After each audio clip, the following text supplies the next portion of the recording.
In 2009, AbleGamers, an American charity hoping to improve the lot of disabled videogame players, sent some representatives to a game development conference in San Francisco.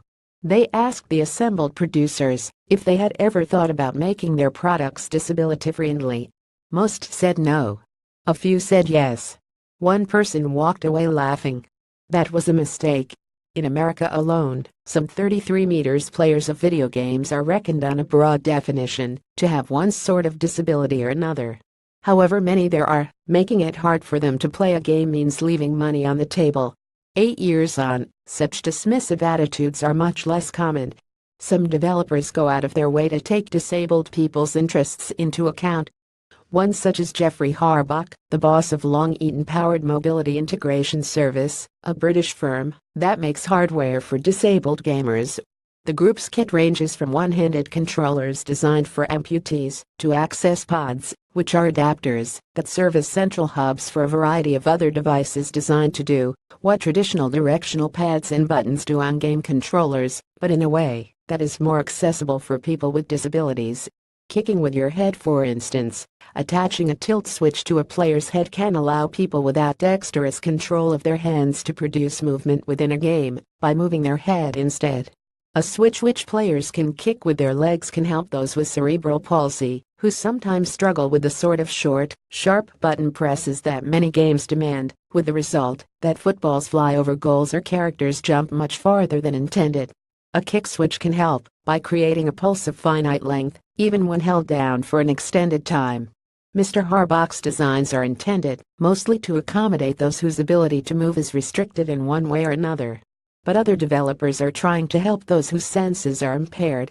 The most common type of color blindness, for example, is deuteranopia.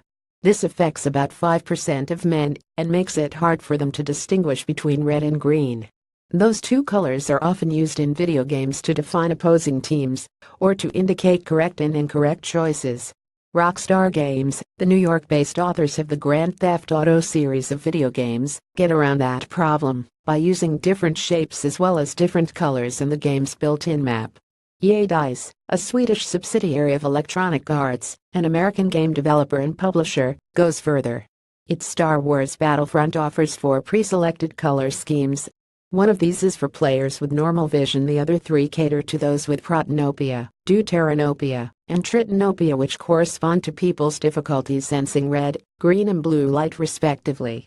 For those who are actually blind, Madden NFL 18, another Electronic Arts product, will shortly offer systems that use touch and sound cues which, the firm believes, should allow even people who have lost their sight completely to play.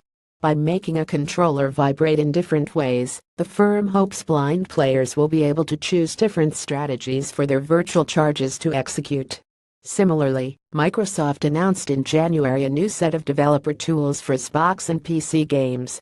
One feature allows a user to make 2 controllers act as one, which the firm hopes will make games more appealing to those who need help from others to play.